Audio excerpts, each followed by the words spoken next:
what do you want to tell him? Okay, Efrem, we're going on live in like 1 minute. I'm here. Okay. Sammy, you hear me? Yeah, we're on live now. Okay. Oh, okay. Rabbi Goldberg, it is a pleasure to have you with us. You are a teacher of mine, a friend, a mentor, and former boss. So it's a real pleasure to have you. You are one of the top rabbis in America today, one of the great leaders of the American Jewish community, and it's an absolute pleasure. What I like to do to start off every one of my shows is make a shahako and give everybody a chance to answer Amen. So I'd love if you would join me. Amen. Okay. I should do the same. Great. And now you know you can drink also. So I'm glad that you'll join me there. So Rabbi, you're the senior rabbi of the Boca Raton Synagogue. You're an esteemed Talmid Chacham, a true leader. And I was wondering if you could help us understand your background and your current position and responsibilities. Sure. First of all, Rabbi Pilichowski, thank you so much for having me on the distinguished Pillow Schmooz show. I hope it will continue well beyond your quarantine and our social distancing. I'm out. You're out. You're free. I'm out. Free at last. Okay, I thought I saw you on the driving range. Right, okay. Was the driving range within the quarantine or outside the quarantine? The machlokes. Depends on who you asked. Yeah, the golf courses down here apparently have shut down too, not even allowing people to roam them. So I appreciate it. It's a great honor to be part of this program. I thank you, and I thank you for your exaggerated introduction as well. My background: grew up in Teaneck, New Jersey. Proud graduate, Yavin Academy, and a Frisch High School with the Karen B'Yavna for 2 years. Fell in love with Israel, with learning. Came back, got involved in my shul B'nai Yeshurun and trying to inspire teenagers, and really woke something up within myself that was so deeply gratifying and satisfying, trying to make a difference in other people's lives. And so in my time in YU, I already knew I wanted to go into Avodas HaKodesh in some capacity, serving the Jewish people. I was unsure exactly what. And then I got married. My wife Yechad and I went to the Grus Kollel, YU's Kollel in Israel for 2 years. When that concluded, I wanted to continue to study Torah and begin to get my feet wet with teaching Torah, and joined the Boca Raton Community Kollel at the time here in Boca Raton, and taught a little bit in high school, taught around the community, also learned during the day. And at that point, I thought I was going to go into education. And my wife, who deserves really all the credit, thought I was better suited for the rabbinate, for Rabbana, steered me in that direction. And I am eternally grateful to her for so many things in my life, notably among them that, particularly at the thought of now having to be home and teaching and Zoom and managing. Our teachers are our heroes. What they are balancing is really extraordinary in general. That's true, but especially during this challenging time, partners with parents who really are functioning as teachers during this time as well. So that's a little bit about my background. Okay, great. Okay, thank you. It's well respected. What are the? Let me ask you a question, because obviously, I wish we weren't having this discussion during this crisis time, because the discussion could be so much more expanded. But with the seriousness of what's happening, obviously that's what's the foremost on everybody's mind. What are the challenges that you are facing in Boca Raton and as a rabbi in your community with the coronavirus? I'll tell you, Uri, this for me.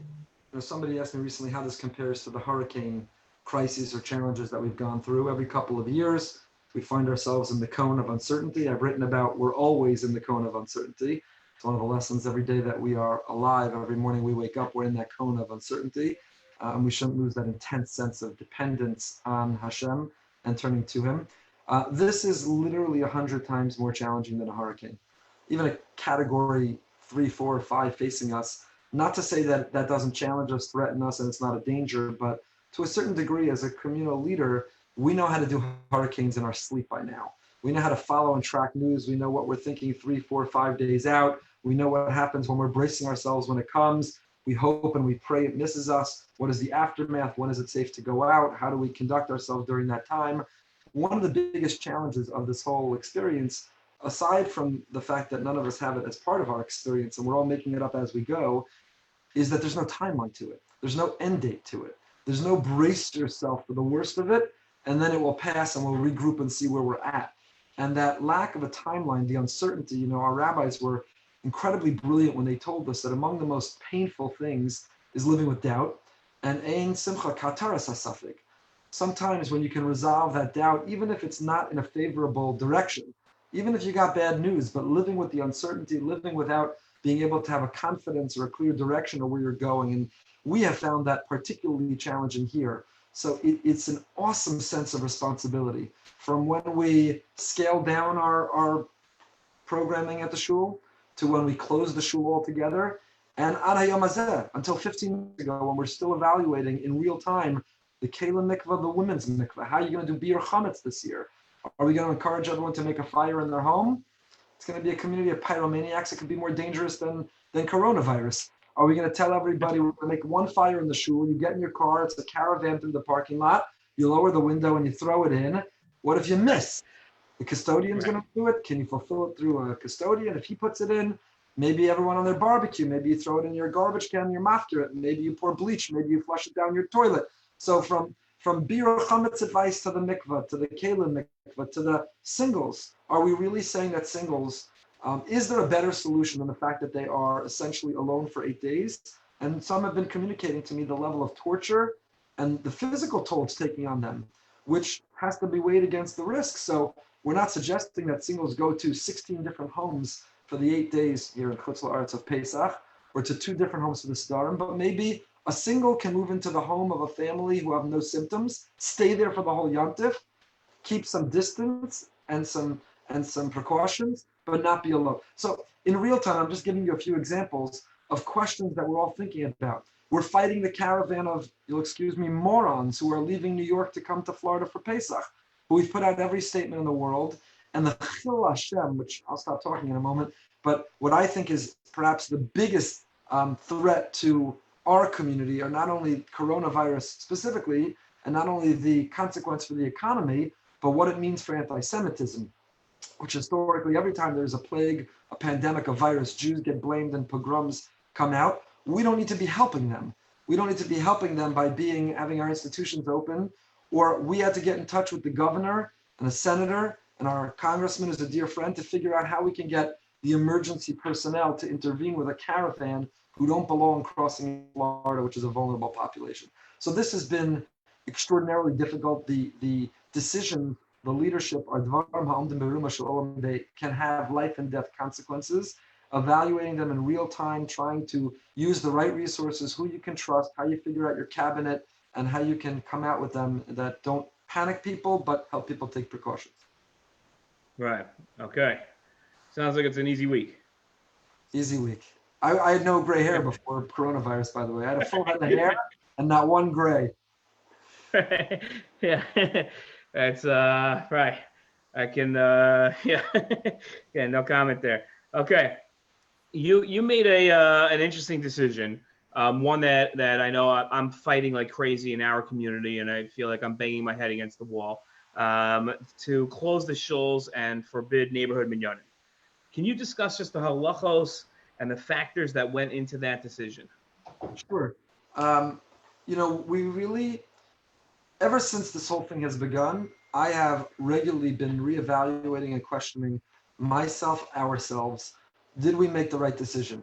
Now, it's easy to play Monday morning quarterback. In hindsight, we could say that Purim should have been canceled this year. Hanukkah should have been canceled this year. China should have been canceled this year. In hindsight, you can say there are 1,000,001 things we all could have done differently. The question is not to look back and try to evaluate retrospectively based on what we know now. The answer is, given what I knew in each moment, was that the responsible decision? And that's what we've been trying to do throughout.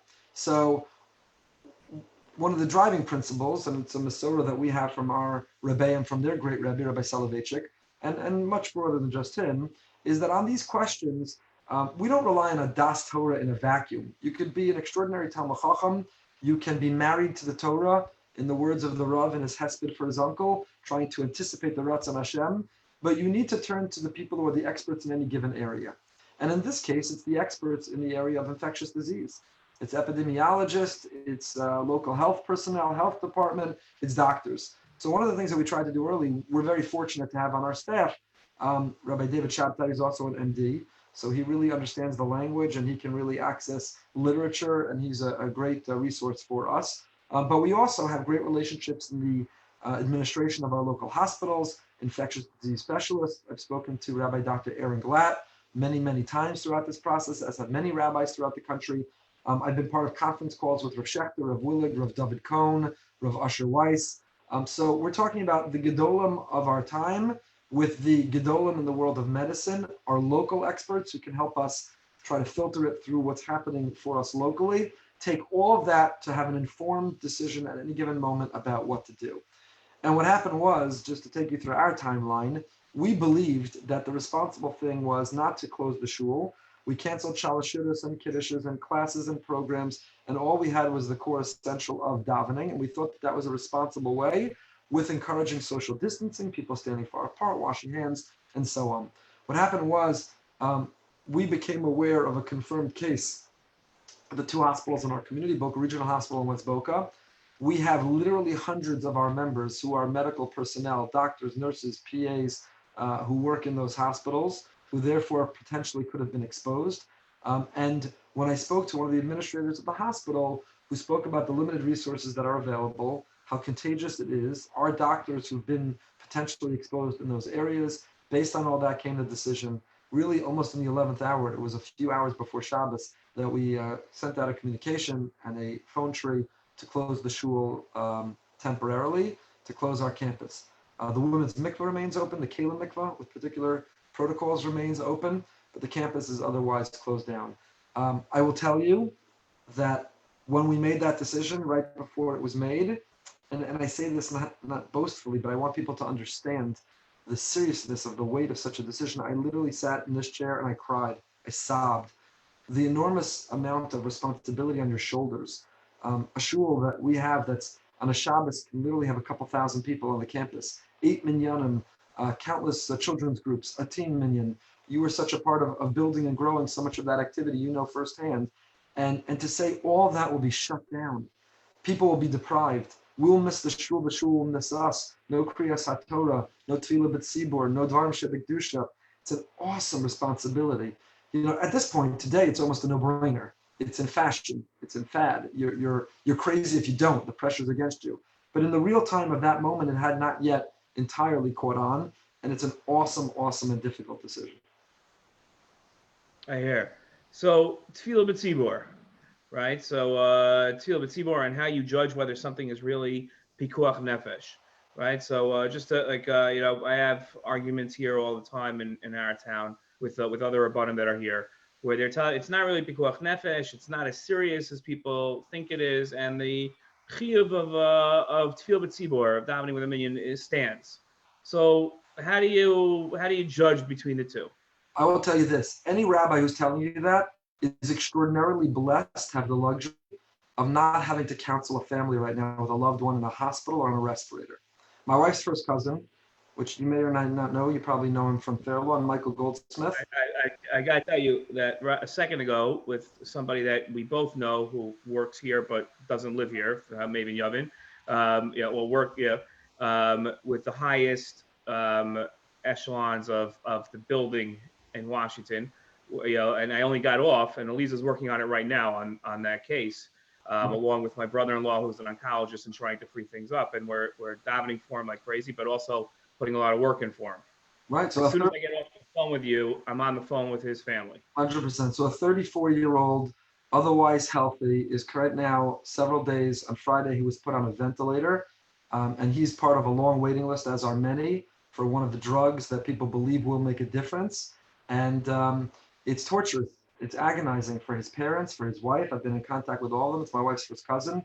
And, you know, please God, he's young and he's healthy lungs, and the respirator is actually helping him by enabling him to do what he needs to fight this, to recover without taxing his body to have to breathe. But, you know what it is for a family who not only is their loved one going through this, but they are denied access to their loved one. Obviously, because their loved one has the coronavirus, has COVID, they can't be near him. So they're desperate for information. They're desperate for updates. They're desperate to see, feel, hug, give a kiss, and they can't. You know what Shabbos was? And the shilas that came in through his wife about how do you interact with Shabbos.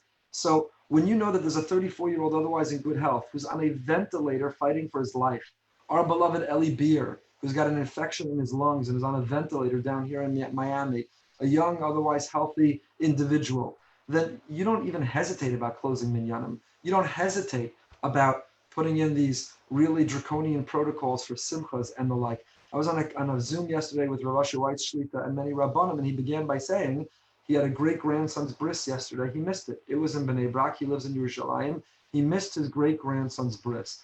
And he said it, that's what we have to do. That's what's required of us. So, you know, one of the things that I posted online early on because I found it very frustrating. You know, there are people who never miss Tefillah B'tzipur. I won't use their names, but we know them, right? They're the people who, like, they arrange their flights around Tefillah, not when they're a chiyuv, not an avel. They arrange their life, their vacations, their flights. They can't. They're allergic to the concept of missing minyan. So when they're in pain and texting me like, can't we just do in the driveway and we'll stand far apart and what? It's like, I understand where that's coming from. But when I heard that even when we closed shul and we begged people, don't have a minyan in a house, outside a house, on our campus, privately, and I heard that groups got together who I know among them are many people who barely ever make minyan during the week, who go on vacation, miss minyan on Shabbos, and all of a sudden, like, halavai people would care about davening with a minyan when we're allowed to, as much as when we're not allowed to. And so on the one hand, it's a beautiful thing that we're drawn to do it. But a person has to look in the mirror and ask themselves, if Rav Shechter, Rav Willig, and Rav Asher Weiss, and Rav David Cohen, if our Gedolei Yisrael understand that the Kiddush Hashem today is achieved by not davening in a minyan, why can't we understand and accept it? That's what's being asked from us in these extraordinary times. Right, I hear. I can top your frustration here. On Shabbos morning here, they finally Friday afternoon, the head of our regional council, with the rabbanim of his regional council, announced that they're closing all the shuls in the entire Binyamin region. So then forget about the fact that Friday night I get invited to a neighborhood minyan, and the minyan was so crowded on the street and so loud that there wasn't an area in my house that you couldn't go and hear it. But people broke into the shul to daven in the shul with a minyan against the Rav's psak. And again, it's like, yeah. It's a level it's literally a level of like rishus. It's like need a stone. It's just, it almost defies comprehension. So again, the Reb Levi Yitzchak of me, I don't know if you have any of him in you, but the Reb Levi Yitzchak in me, you have it in your person. He lives in Boca? Yeah, Reb Levi Yitzchak, so he would say, oh, look at Klal Yisrael. They can't stand the fact that they can't daven with a minyan. They're even doing insane, illogical things, right? That's the beauty, to give them credit. But the more rational version of me says, what's the matter with people? Stop being an idiot. Just don't be an idiot. You know, whether it's the fact that in our own local supermarkets, I've been tempted to go to Publix with a megaphone and bring a stool and stand up and scream. My kids are doing the shopping. My parents and my in-laws, we've told, don't leave your home. You're over, I won't say their age, but they're over 70 years old. Just stay home. They're healthy, you're well. Keep it that way, right? Publix has filled the aisles with 80 and 90-year-olds. And here's my thing. We're all doing this for you. Because my wife's first cousin aside, the evidence is that most people, young people who have it, will show minor symptoms if they have symptoms at all. And please God, they'll be fine. So this whole thing is an amazing expression of achdus, that we are all nosei ba'ol im older people. We're all doing this for you. So if we're doing this for you, get inside. Not going to minyan is a tremendous act of selflessness. We're not saying don't go to minyan to keep you safe. That you'd have the right to say, I'm an idiot, I'll risk my life, I'll be not safe. We're saying don't go to minyan to keep other people safe, and that you're not entitled to take a risk for. Right. The message I sent to people on my block was, yeah, you'll be fine, but what are you going to do when we kill our neighbor because he's old and we've spread it to him, and it just for the payoff of being able to say that we daven with a minyan. You know, we put out a statement, the rabbis in South Florida, with Hatzalah in South Florida, and I'm really gratified to see that earlier today, just shortly ago, Aguda, Young Israel, RCA, OU, the Vaad of Lakewood. First of all, if there's no silver linings, but if there's one refreshing plus that has come out of this, we would never in the same sentence be listing those organizations before. I don't remember in my lifetime, it happened on Friday and it happened again today, that there are communications going out that are coordinated between the Vaad of Lakewood and Aguda on the same stationery with the logo of Young Israel, RCA, OU. And to me, that's a beautiful achdus. So they put out a statement again, Pesach, stay home. New Yorkers don't go to Florida. New York is ground zero for coronavirus. Florida is ground zero Right. for population who are vulnerable to coronavirus. Stay home. So we had to put that out. I got an email a couple of days ago from someone who says, Rabbi, where in the world do you think you come from having this psak? My doctor says no difference if I quarantine and socially distance in my home in the New York area, and if I go to Orlando and do it in the home there. So I wrote back, I said, let me ask you a question. You're not going to have to stop for gas when you drive down? Your kids aren't going to go in to use the bathroom? You're not going to go buy things when you get to Orlando? You're not going to hit the supermarket? You're not going to go for a walk outside? You don't understand how this works and what we're being asked of if you're willing to take this risk for other people. If everyone just follows the guidelines, we can be back together again soon. Right. I asked somebody said, oh, we davened with 10 people. We did the 2-meter spacing. We are perfect. I said, just, how'd you do alleles? I don't understand. One, like, how'd you do that? I understand. Explain to me how you did Hag Baglila 2 meters apart from each other. You didn't. You violated the rules, and you knew you were going to violate the rules, and you didn't care, which is why you did it anyway. There's a school in the New York area who last Shabbos, not this past Shabbos, by now everyone's been closed, almost everybody, but a week ago, while most of the shuls in that neighborhood closed, this little shtiebel remained open. I know it firsthand. I know family members who often, usually when they're there, would attend it. They insisted on staying open. What happened? The Baal Koreh now is confirmed to have it. Everyone who got an Aliyah is confirmed to have it. The Gabbai's got it. And yeah, there's a reason we were giving this advice. There's a reason the places that stayed open, we're seeing it spread. Right. The experts for a reason. It really is. I think it's where Amaratzus, meets Daf Yomi, and everybody becomes a posek. Yes.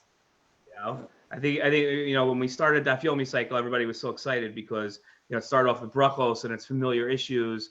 But I think what it did, it turned everybody into now I know Hilchos Tefillah like a posek. So now I can tell you how important it is. Interesting. Yeah. Let me ask you a question. You mentioned... Amen. So let me ask you this question. You mentioned it before. You made reference to it. You had some pretty harsh words for people that on the circle in Boca Raton who made neighborhood binyanim after your psak. So a lot of people would say, like, look, kol kavod, you're the senior rabbi at Boca Raton Synagogue. You're not a bayin rava. You can't start making piskei din for and xeros.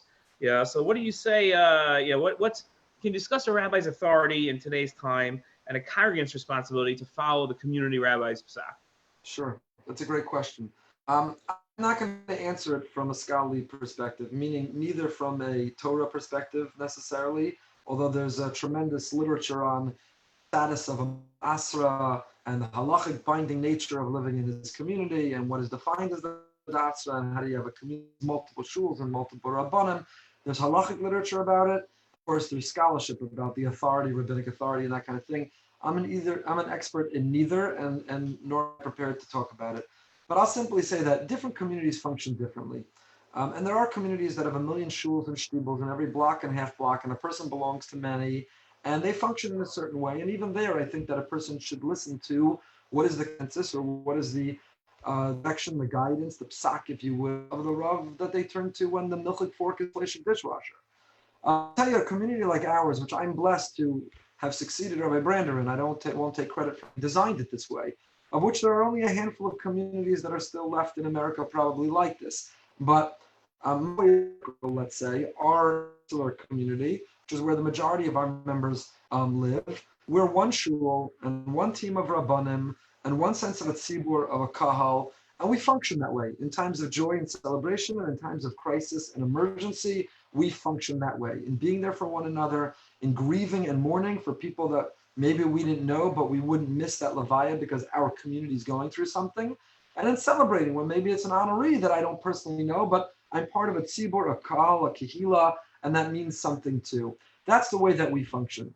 And the message that I put out, when it was not grossly or egregiously violated by many, but it was by some, and it was contemplated by many more, was if you're not prepared to follow the guidance of your shul, and I'm not a posek, I don't have the shoulders to be a posek. I'm very blessed to have tremendous rabbanim who are gedolei Yisrael, and I have wonderfully close relationships, and it's among the greatest brachas of my life to have access to real gedolei Yisrael, and I ask them these shaylos. And here's my point. the conclusion we arrived at and the guidance that we offered was not from like the boich. It wasn't like just an instinct and intuition. It wasn't like shooting from the hip. It was arrived at with our lay leadership after researching, analyzing, after consulting, and this was the best course of action. And the message I put out was, if you're not prepared to follow the leadership in a time of crisis, then you need to ask yourself if this is your community after the crisis passes. Because living in this community is not just your zip code, it's not just where you pay your dues, you're part of a kehila, you're part of a tzibur, you're part of an organism called the community. That doesn't mean that the leadership is infallible. I make mistakes, I made mistakes. I hope I'm open enough and humble enough to own up to them, to learn from them, to apologize from them. Our lay leadership has made mistakes. No one is suggesting that we're infallible, lo sasso, you have to follow everything we say, even if we say left is right, right is left. We don't have that status. What we're saying is in a moment of crisis, which is acute, whose consequences are potentially grave and needs everyone's cooperation, if you flaunt your dismissal or your violation of what the community is agreeing essentially implicitly to do together, you have to ask yourself if this is your community going forward. If you're not prepared to put your trust in how the community arrives at its conclusion of what it's doing, then maybe this isn't the community for you. Right. I definitely hear it. And I fear that the arrogance of people says, I can participate in the benefits of the community when it suits me. And when it doesn't suit me, so then I don't have to be a part of the community. And that's the fear that's really the fear I have, that people's reactions will be. I agree. It's a big concern. What's going on in Okay. Mitzvah you're struggling to get a consensus for everyone to be on the same page? So without airing our dirty laundry here, we are blessed, much like Boca Raton. We have one Rav. In Israel, there's no separation of church and state. So the government appoints a Rav. It's a government position. The Rav here was one of the founders of the community, so it's not like he was somebody that was brought in from the outside. He's been here from the beginning. You move to this community, you're under this Rav. His psak is the psak din. There are certain shuls that have rabbanim, but every shul there's 13 shuls in Mitzvah for the 3,000 of us, and there are each shul has a seat for him. And he'll go around to the different shuls, and and he has the kavod of everybody and the respect of everybody, and he's the posek here. He was very much feeling the pressure of whether to close the shuls. And if it wasn't for the regional head, whose personal community, Psagot, is now half of them are under quarantine for either having the virus or being exposed to people with the virus. And then that really made the impression on him that if we send all these people to shul, we're going to be dead. So then he finally closed the shuls, but didn't come out with and no neighborhood minyanim, which sort of gave the impression to people, especially more traditional. Everybody's from here, but more traditional minded. From people of, okay, so it's a din in the building. We can't be in the building together, but like we could be everywhere else together, so just not in the building. So and then trying to get across to people that it's not about the building, and like you're gonna kill somebody. Like you're gonna kill somebody. Don't tell me that nobody's dead yet. That's how this works. Right. That's how we start seeing people. That's when we start realizing we made a mistake. So let's not make the mistake now. And I tell you, incredibly frustrating. My wife got a text message today. Lisa's the mayor here, so Sure. I've never seen anyone work so hard before in my life on this stuff. It's like it's absolutely incredible. And then on top of everything, we've got Palestinians every night now seeing the opportunity to try to break in. So Really? so managing, it's really insane managing the two of those together. But trying to convince people is incredibly difficult. And she got a text message. It's only the Americans that seem to be really worried about this. I don't know if they're crazy or they know things we don't because of what's happening in America. I'm like, yes, no, it's that one. That's It's interesting to say that because Israel's taken even more severe measures than America, and it's paying off dividends because it's a slower spread, even though it's way too fast than anyone wants, and even in terms of the casualties of it, Israel's more extreme measures seem to be paying off. So I think that gives people a sense of security that as long as I keep to the letter of the law, so then I'm following what the experts say. So therefore, if I keep to the letter of the law, but the spirit of the law I can violate because I've kept my 2 meters most of the time. And, so therefore I don't really have to worry about it being spread because the experts have told me, and they didn't mention neighborhood minyanim. So since neighborhood minyanim are not listed on the things you can't do, like weddings and funerals and everything else, so then I can do it. And you know, like, thank God I have stone walls, or else I'd be smacking my head against them over and over. Sorry. Yeah. So let me ask you a question. Let's move away from coronavirus and talk about BRS, the Boca Raton Synagogue. It's seen unprecedented growth in recent years. I like to joke since I left, and in numbers and programming and Torah study. What are your goals for the community? The goals for the community. It's a loaded question. You mean the short-term goal, the long-term goal, the goal in different areas, whatever. What have you got? What's on the back burner for as soon as we're done with this? This is what we're doing next. Well, short-term goal is to get through this and to get everyone physically healthy, spiritually healthy, emotionally healthy, financially healthy. And none of those things are simple either, right? I mean, even when you talk about the weight on the shoulders, I have people emailing me already, Rabbi, do I lay off my staff? Do I furlough my staff? It means they're unemployed. I don't have money. Rabbi, can I not pay tuition? I'm not really getting to school. You don't have this concern there, but it's an enormous expense. I'm very concerned with my income. Can I not pay tuition? So we do have to get through this. But on the other end of this, I'll tell you what we've been working on. We have felt at BRS, and we have a wonderful team. Nothing is the work of one. We have an amazing team of leaders, of rabbis. Rabbi Philip Moskowitz, who we are really partners and work together now daily, hourly, and everything that goes on here, but the further team of all the rabbis, and it's a great team. We really are trying to build a community that has a space for people, whatever their background, whatever their identity, whatever their affiliation, whatever their orientation, where they can be part of a Jewish people and they can be part of a community that's trying to grow. And what we try to do, and I don't know that I've ever expressed this publicly. I don't know how public this is right now. It could be just you and I are having some conversation. It's just me and you. No one's really watching. Don't worry. Me and you. The mayor's busy in the background. I got no one else in my office, so it could be me and you. But I don't know that I've ever expressed this way publicly, but we've had this strategy for several years that says the following. Instead of allocating our energy, our resources, our programming, our focus on a disaffected population, which a classic or typical, I shouldn't say typical, too many of, call it a modern Orthodox population, who are going through motions, going through a road, who didn't have the most inspired education themselves, who are struggling just to get through life. And you get diminishing returns on the investment you put in because it's really hard. Our attitude is, let's try to light the fire on the two extremes, on the bookends, and hopefully that will bring everybody. So that means on the Beis Medrash Midrasha, which I'll talk about in one moment, on the one side, and the outreach on the other side. So if a person comes to shul or is part of a community, where on the one hand, they're encountering Jews who were raised without this, who never had this. And now Rabbi Brody, our outreach rabbi, or others have brought them into the community. They're part of Friday Night Live. They're part of workshops. They're part of crash courses. They're part of outreach efforts. And you see some guy who drove to shul, some woman who's there with her pocketbook and pants, and she's there because she's opting in. She doesn't need it. She lives in a country club. She's wealthy. She has every other definition of success. And yet here they are because they want it. It causes someone to say, well, then maybe I should reevaluate my relationship with it. And on the other side, you see people who were raised with it, who are intensely and intimately connected to it. So we've been growing and emphasizing our Beis Medrash, our Midrasha, our higher level learning for men, for women, for children, with the hope that by raising the two sides, you raise the middle, you raise everybody as well. And we've seen that. We've seen an explosion of Torah learning that's going on.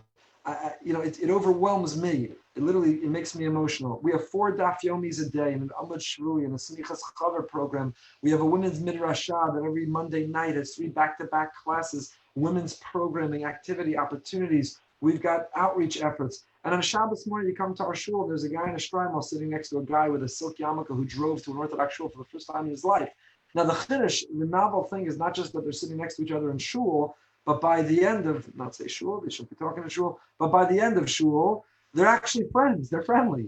They didn't just happen to be in the same space. Now they have a connection to one another. So, so much of what we've tried to do is through branding and then marketing. So we took all the high-level learning and we put it under an umbrella called the Beis Medrash, which is generously endowed in the memory of Dr. Yitzchak Belazan, a very special individual, a doctor who was a great Talmid Chacham in Teaneck, whose family generously endowed it. So we have the Dr. Yitzchak Belazan Beis Medrash, and under that Beis Medrash we have an afternoon call of 3 afternoons a week with 70 retirees. We have a call of Boker. We have a night call of 8 guys. We have, like I said, 4 daf yomis, and Amud Shrui.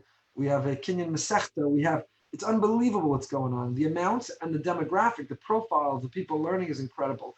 The women's midrasha, which has now been generously endowed in the memory of Mrs. Danny Grayjower, Allah Shalom, who left this world way too young, a great educator in our community, a young woman who really embodied so much of what the Midrashah represents. And now we have really diverse learning opportunities for women.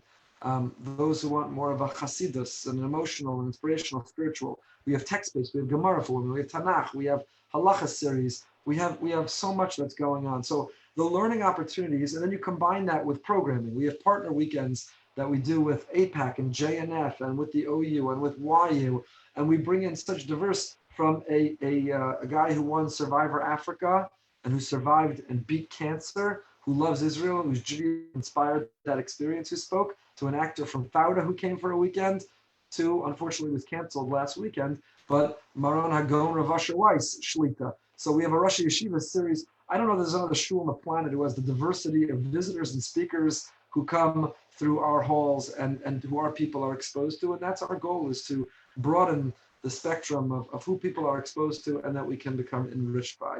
So in terms of a goal, one of the goals is to plug more and more people into learning, because ultimately that's, in the Rambam's formulation, which you could speak more about, I'm sure, but ultimately that's how you come to know Hashem, love Hashem, and ultimately we fulfill and we nourish and feed our soul through the medium of Talmud Torah. The more people learning with whatever speaks to their soul, whatever avenue and whatever vehicle and instrument of learning, we want more people learning than ever, men, women, children. I didn't discuss the children. Another goal, a major goal we have, is outreach. You'll tell me when you want me to stop. But another goal that we have, because I could talk about this for the next 5 hours at least, dreams and goals and aspirations, of which there are a lot. And we'll see the impact on the economy, how that impacts our goals and aspirations. Outreach for me is an enormous priority, moving the needle on assimilation, on intermarriage. And Palm Beach County, our community, is sort of ground zero in that area. The demographic study shows there are 130,000 Jews in Boca and Del Rey, which is right next door. 130,000 Jews. Palm Beach County is 250,000 Jews. That number is bigger than most countries in the world. When we think of some of these countries and their population, European countries, Australia, talking about 250,000 Jews. Boca, 130,000 Jews. 50% of the households are Jewish. Every other house is a Jew. Yet 52% are not affiliated. And affiliated is defined as you work out at a JCC. Forget going to shul. Right. So that means that over 90% of the people, of the 130,000 Jews who live here, have no access. They're missing on this gift that we know called Judaism. So how do we get into the country club? How do we spread the message? How do we move the needle on assimilation? How do we make that difference? A beautiful new biography that I got recently when I was in Torah, our dear friend Rabbi Berg, biography of Rav Noach Weinberg. You can't read that without feeling some personal responsibility to move that needle, to make a difference, to pull people off into Auschwitz, which I know a Knesset member got for saying. Frankly, this is actually statistically worse than the trains to Auschwitz and for the future Jewish people. So what are we doing? They're not coming to BRS, and they're not coming to any Orthodox shul. Never got turned down because of the Haftorah. Nobody ever got turned down because of the Zimra. Nobody ever transformed their life and they became observant. So how do we reach them? How do we get into country clubs? How do we do bar and bat mitzvah boot camps? How do we experientially create a Judaism for young people that's vibrant, alive, passionate, that touches something in them? That's a dream. That's something that we're working on through our outreach Rabbi Brody, and other mediums as well. We also have a major campus project that we were $6 million into before this hit, really doubling the size of our campus, which we think positions us to do everything we're doing bigger and better. I will tell you, an Aliyah snob, but in case any of them listen to this and write me their hate mail, when we began these plans, I spoke to Rav Schechter and I said, Rebbe, I have a pit in my stomach. We have these magnificent plans to build another 40,000 square feet on our campus, and to beautify everything we're doing, a big base medrash and an outreach center, and it's incredible what we're going to be building. We're doing it here in Chutz La'aretz, so aren't we planting it even more firmly here? I feel so guilty. So he said, of course, the Gemara Megillah tells us that in the future, then the shuls in Bavel are going to lift up and go to Eretz Yisrael. So we're just beautifying something that will ultimately make its way to Israel. I felt a little bit better about it. If Aliyah Snab. Bring it. We'll take it to Mitzvah. We got plenty of land.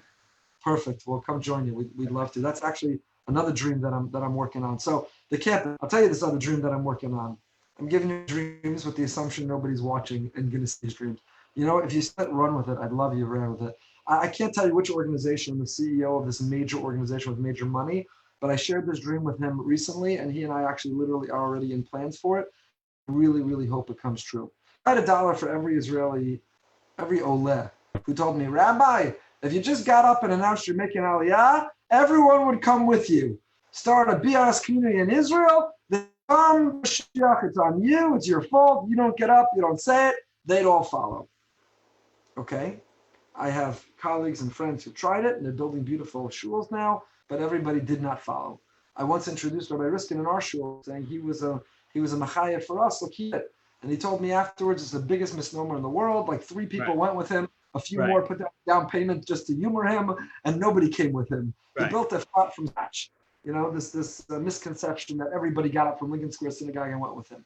So here's my dream, Rabbi. You tell me your thoughts or reaction to it. I think should not be binary. It's not all or nothing. Right? You have a situation where you either live in America or you make Aliyah, and maybe you make Aliyah and you work in America, but you either live here or you live there.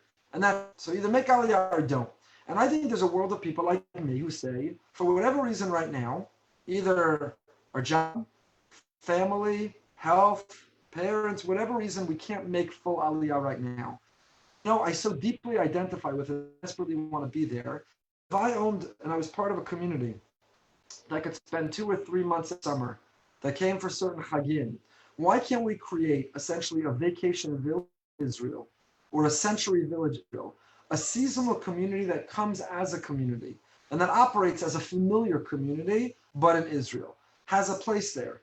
If I did that, and I tell my kids this already now, that we live in Israel, we just work in America, but imagine we were able to develop an American-style community that had a shul at its center and the amenities and the programming that a BRS family is familiar with, and that even, you know, the drushas were in English because we're not trying to, you know, be something that we're not necessarily aren't yet. And we said, look, who's in to buy a place here? Just like Century Village, maybe not Vacation Village as much, but there are people who live there all year round. You have your core minyan. So Century Village in Boca, Century Village, Deerfield, it has a nucleus that live here all year round. But in the winter, there's 1,000 people at the Young Israel of Deerfield. In the winter, there's 1,000 people at the Century Village Boca. Even if in the summer there's 50 or 100. Why can't we create that same model with tennis courts and a shul and programming and a beis medrash and affordable homes where for those who can't yet live there full time, we can feel like we can live there part time so that we can live there several months in the summer, certain chagim in certain periods. So we're working on that program too.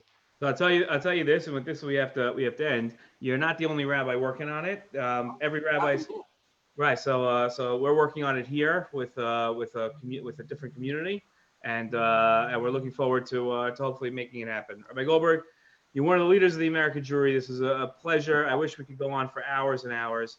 For everybody else watching, tomorrow night we have Oded Ravivi, the mayor of Efrat, so you can hear some of the issues going on here in Yehuda v'Shomron. He's also the international spokesperson for the Council of Yehuda v'Shomron. You don't want to miss it. Oded is fantastic.